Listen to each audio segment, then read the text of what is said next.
Hi, welcome back to a new Books and Looks video.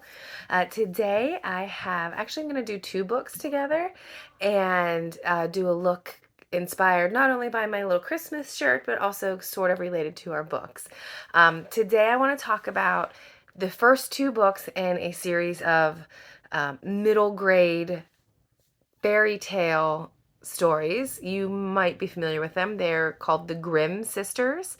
And I read the first two because I was shopping at a secondhand store and I came across them, and I love fairy tales, so I bought them both. They were $1 a piece.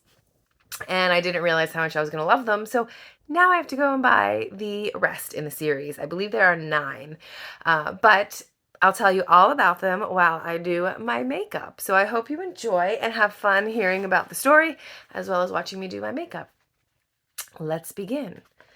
So our book today, The Grimm Sisters, Book 1 and Book 2. The premise in these two stories is that all of the fairy tale characters are real, and many, many years ago, the brothers Grimm, you know, the ones who wrote all the fairy tales, knew about them, and they were causing problems. So the Grimm brothers used a magic spell to confine all of the fairy tale creatures in this little town called Fairyport Landing. And so in this little town, all of the fairy tale creatures, people, characters are all living their best lives. Well, not really. They all live there, and they are kept in that town by this spell. There's a border around the town, so they can't leave the town. And the reason they did this is because they were causing some, disturbances and problems. Some of them are evil, etc. So they're all trapped there. And part of the magic is at least one family member of the Grimm family has to be living in the town for the spell to hold. So many of the fairy tale characters are perfectly fine with this, predicament. They go about their lives, they, get married, they, go to work. It's just your normal everyday existence. However, some of them do not like it, and they have been trying to escape over and over for the whole time they live there. It's been hundreds of years. So now we're at present day, and this older lady, Relda Grimm, is the only one who lives there. Her son basically left it all. He didn't want to have anything to do with it. So he leaves and goes out, gets married, has 2 daughters, Sabrina and Daphne. Now, unfortunately, just because he runs away from his fate as a Grimm and the magic spell and his part in it all, doesn't stop things from coming to get him. So he and his wife get kidnapped, I guess. They disappear. And are their 2 poor children who are 10 and 7, 11 and 8, somewhere in that range. They are basically orphaned because their parents are missing. So they end up going back to Fairyport Landing to this grandmother they had never met, and learn very quickly that fairy tales are real. There's this magic spell. You're a Grimm. This is a very important legacy, etc. And so the long-term story across all of the series, as I understand it, again, I've only read 2. Who knows what's actually going to happen, is that they are trying to find and rescue their parents from whoever took them. At this point, it has been a year. In the beginning of the first book, it's been a year since the parents were missing. So they go there, they live with their grandma, and grandma has like this security guard best friend guy who lives there, Mr. Canis, and you very quickly find out that he's the big bad wolf in human form. So in the first book, Granny Relda ends up being kidnapped by a giant. So these 2 girls have to find her and save her. And along the way, they meet all these different characters. Prince Charming is the mayor of the town. Snow White is a teacher. They meet Puck, the fairy from the Shakespeare play A Midsummer's Night Dream. And all these characters play a role, obviously, in it. They also meet Jack, the Beanstalk Jack, and they actually need his help in book 1 he's a giant slayer, so they need him to help them find his grandma and rescue her from the giants. So they are working together. They're, finding all these really cool magical things. They find the magic mirror and learn that the magic mirror is actually a good guy as long as good people are using it. And he is essentially a giant walk-in closet now because he works for Granny Relda and he stores all these magical relics. So Sabrina and Daphne, along with the help of Puck and Jack, get magic beans. There's only like 3 left in existence. They get the magic beans because they need them in order to, fight the dragons. Not the dragons, I'm sorry, the giants. The giants. So they do that, but along the way, they come to find out that Jack, spoiler alert, Jack is actually the bad guy. He released the giants specifically to stop Granny Relda because he's sick of living in this life, and he's trying to escape this magic spell in Fairyport Landing. So he actually did this as a ploy to get rid of Granny Relda. Unbeknownst to him, Sabrina and Daphne are there now.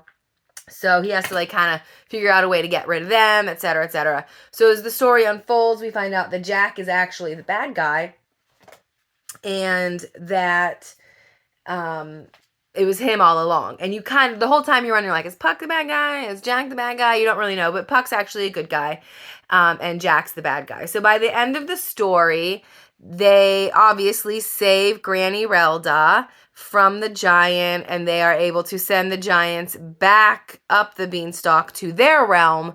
If you're familiar with the original fairy tale, they go up the beanstalk back to their own realm up in the clouds. Everybody lives happily ever after, sort of. Jack gets thrown in jail. The giants are returned. A couple of people got hurt. Somebody's house was destroyed, but overall, they solve the mystery, they get their granny back, and everything is wonderful. And of course, this whole time, Sabrina is skeptical. She's like, are you really our granny? Like, Dad never mentioned granny. How could Dad never mention fairy tales to us? And that's how you slowly come to find out that her father purposely left Fairyport Landing because he didn't want to have anything to do with fairy tales anymore, and he purposely kept them from learning anything about fairy tales, which was to their detriment now because now they're living there and have to help with the Grimm family legacy. It all works out just fine though because they are quick learners and they do know a little bit about fairy tales, so they use their knowledge and their research to save Granny from the giant, and it's wonderful. So by the end of the story, they're all living together in the house. Granny lets Puck live with them instead of living in the woods all like homeless like because he's a fairy. But he ends up moving in with them. So that is how book 1 ended. It ended not so much on a cliffhanger, other than the fact that the parents are in fact still missing. Sabrina has accepted her destiny here. Daphne's doing great. She loves everything. But so that's where the story ends. We still don't know where the parents are. So that takes us to book 2. I loved book 1, so I waited a little while because I never read the same book in a series in a row like that. I always jump around. I read a few other books in the meantime. I read the first one over the summer, and I just read the second one last couple of weeks. So here we are, ready to start book 2. And it starts out very shortly after book 1 ends. We're actually a couple of days. Maybe less than a week, just a couple of days. So it starts out in the very beginning that the caseworker who was working with Sabrina and Daphne and helped them find their grandma and move in with them shows up, and it says, so these kids have been living here for 3 weeks. They should be going to school this time, the whole time. Why haven't they been going to school? And Granny's like, well, they've been sick and we've been traveling. I've been getting to know them, all these excuses. But when in reality, they were coming to terms with who they are and learning and saving and et cetera, et cetera. But the caseworker's like, they got to go to school. So Granny Relda gets them all set up in school, registers them, and that's when you find out that Snow White was actually a teacher. In the first book, you didn't know she was a teacher. You just knew she was there.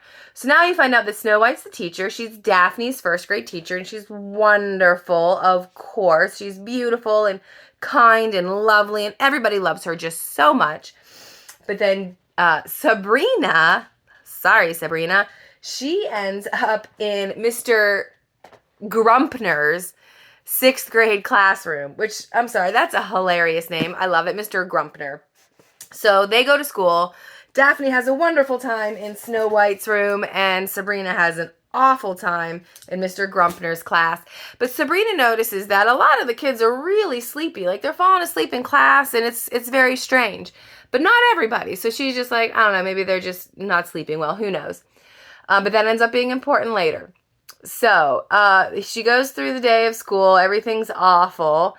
And then at the end of the day, I forget why, for some reason, she ends up going back to Mr. Grumpner's classroom. I don't know, like she forgot her lunchbox. I don't know, something. She goes back and she finds Mr. Grumpner murdered. And it looks like he was murdered by a giant spider because he's like wrapped up in webs. And you can't see him, but she recognizes it's Mr. Grumpner. So she immediately, she freaks out and she gets Granny and she's like, oh my gosh, Mr. Grumpner, something happened. I think it's a fairy tale character. And Sabrina already is suspicious of the fairy tale characters because she's like, obviously, they're called ever afters. One of the ever afters stole our parents because they know if any of the Grimms, or if there are no Grimms in Fairyport Landing, then the magic spell ends. So they're trying to get rid of everybody. So she's like, it's an ever after who stole our parents, and we're going to figure this out. So she's already super suspicious. And now that Mr. Grumpner has been killed, and it looks like, some sort of giant spider, like, I don't know, Little Miss Muffet's spider, or I don't know, any other fairy tale that has a spider in it, she's convinced that's what happened. So she gets Granny and they start investigating, and they basically hush it up. And they have this magic powder to make all the people who are not ever afters forget anything that is fairy tale related that they might witness. So the next day, Sabrina goes to school and there's a new teacher. It turns out it's the Queen of Hearts, Mrs. Hart. So she's like, what, who's this? Like, what happened to Mr. Grumpner? And everybody's like, who's Mr. Grumpner? I don't know what you're talking about. So she's confused. She doesn't understand. And that's when you learn that they have this magic powder and they basically made everybody forget all about Mr. Grumpner and everything. So she's like, that's suspicious. I know Mr. Grumpner. I'm not going to let this go. I'm going to continue investigating. I'm going to find out what is happening. So she does. She continues to investigate, and she sees this boy, Wendell, acting suspiciously. He sneaks into the boiler room and does all these weird things, and she's trying to follow him and figure it out, but to no success. So the next day, another murder is attempted. Somebody tries to get Mrs. Hart and Snow White, but they're actually going after Mrs. Hart, and Snow White just happened to be there, so she was just in the wrong place at the wrong time. And Sabrina again comes across this and recognizes this is for real and scary. I don't know why they keep trying to make everybody forget what's going on. And when she comes in on this, she sees that, the custodian was killed in the time that Mrs. Hart and Snow White were attacked. And she witnesses Wendell jumping out the window.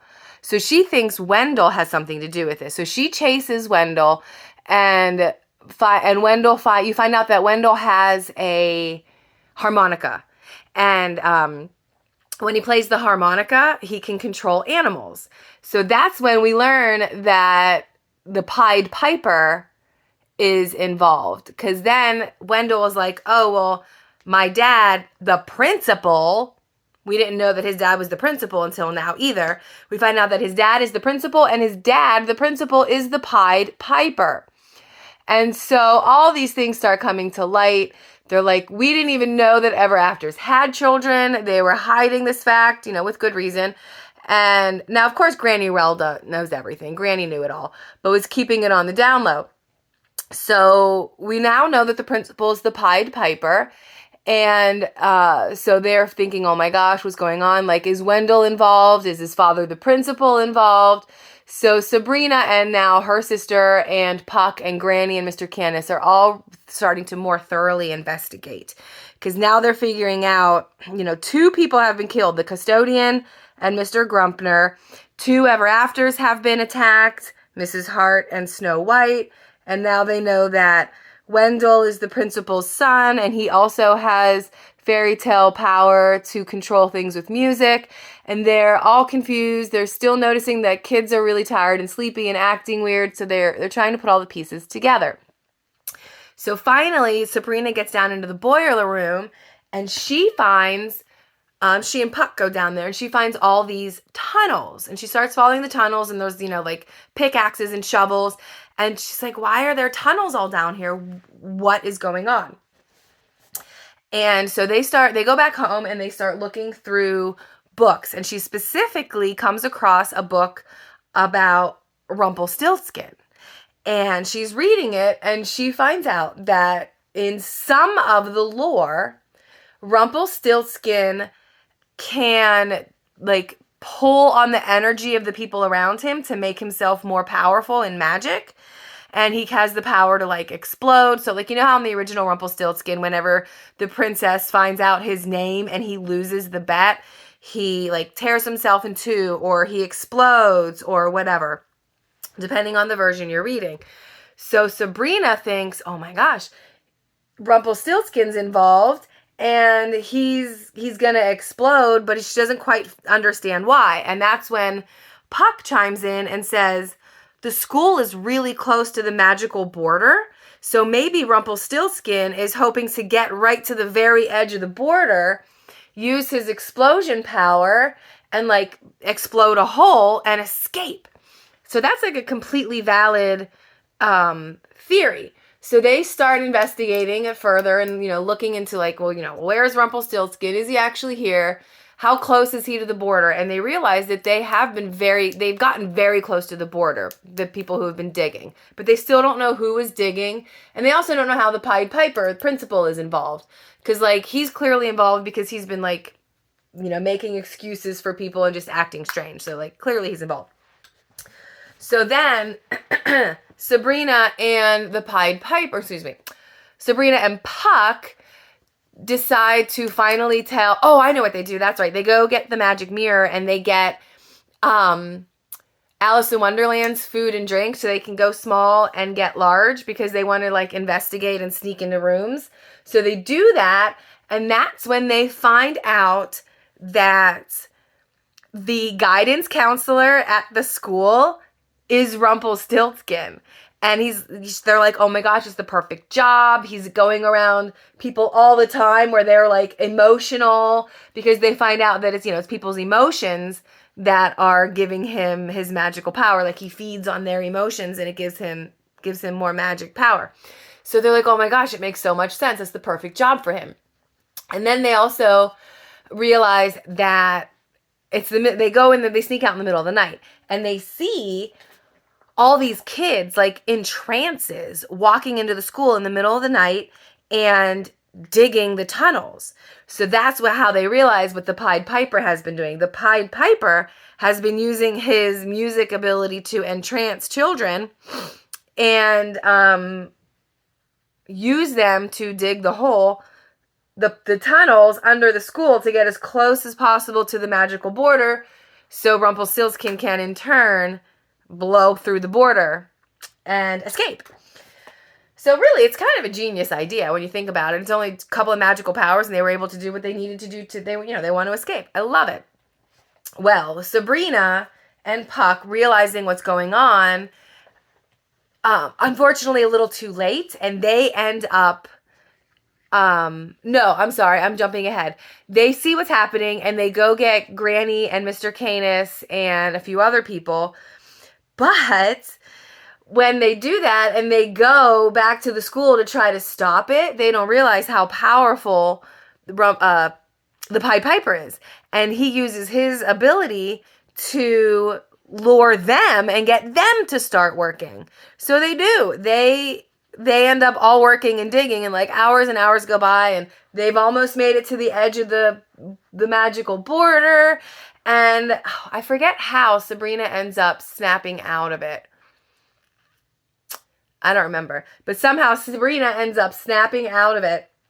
And because of that, she is able to like rescue, or not rescue everybody else, but she goes and finds everybody else who are not just under the spell, but they have actually been wrapped up in spider webs as well. And that's when you discover that there is in fact a giant spider, and it's one of the students who is actually the secret child that nobody knew existed of Little Miss Muffet and the spider that she fell in love with and married. And then there's also Beauty and the Beast had a child, and she's there too. So there's like this teenage, well, she's like 12, little beast who is, using her strength and power to dig and control things.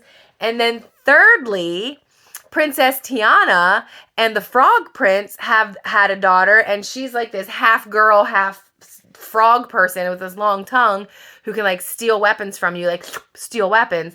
So it's the three of them who were kidnapped by Rumpelstiltskin because, he steals children. And he's using them and their powers, and then, of course, the Pied Piper to fulfill his plan. So it's all just like wild how it all comes together. And poor Sabrina finds her entire family captured by Rumpelstiltskin and his little minions, so to speak. And so she has to save everybody. Now, thankfully, she does have some skill and strength, and she uses this shovel that she has to like break a few people free. She saves Puck first because he has the ability to like transfigure into other creatures. So he like turns himself into an elephant and attacks people, and et cetera, et cetera. So she slowly but surely frees all of her family who are attacked, but in the meantime, Rumpelstiltskin is getting stronger and stronger because everybody's like fearful and angry, and he's feeding off of it and getting stronger and stronger, and still intends to do his little explosion trick and escape the border. So like they're trying to not be too emotional, but it's kind of hard whenever all your family's been kidnapped and you're trapped in a cave with all these monsters and all this crazy stuff. So that turns out to be rather intense. Well, luckily for them, how does Rumpelstiltskin, he does explode. I'm trying to remember. Rumpelstiltskin does explode. Oh, I remember. Puck uses his ability to like transfigure, and I think he makes himself something, able to fly really high and really fast and really strong. Not a dragon, but something similar. And that he ends up helping everybody escape right when the Rumpelstiltskin explodes.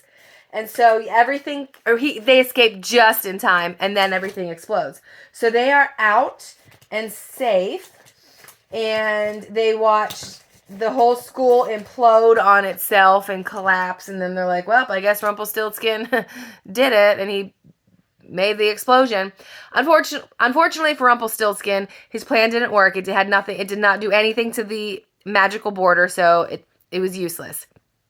Oh, that's how they escape. I remember now. And this was important. I totally forgot. Sabrina found the little matchstick girl's matchsticks, and she lights the match, and you can see in the flame anywhere you want to look, like any place on earth that you want to look. So she does it for like the school parking lot or whatever. So she lights a matchstick, and they jump through the magical portal from the flame and end up out there, and then the school collapses, and Rumpelstiltskin is seemingly dead, but he's Rumpelstiltskin, he'll come back, and they have all escaped. The children aren't under the spell anymore. The Pied Piper gets arrested. The end. Almost the end.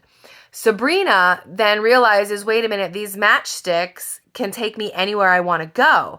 There's only one matchstick left, and everybody's like, don't use it, we're probably gonna need it, don't waste it. But she doesn't listen. She lights it, and says or wishes, like, I want to go where my parents are. So she sees this weird room with her parents lying in a bed, sound asleep, like under a sleeping spell, like a Sleeping Beauty kind of thing. And so she jumps through the portal to where her parents are. I don't think I want to use that. I just want to use this. She jumps through the portal where her parents are and not having any clue where she's going to end up. So, like, that was stupid.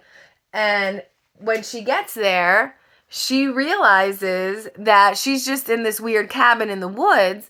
And then this girl comes out of nowhere wearing a red hood and says, "Who are you? Why are you here? You smell like my puppy."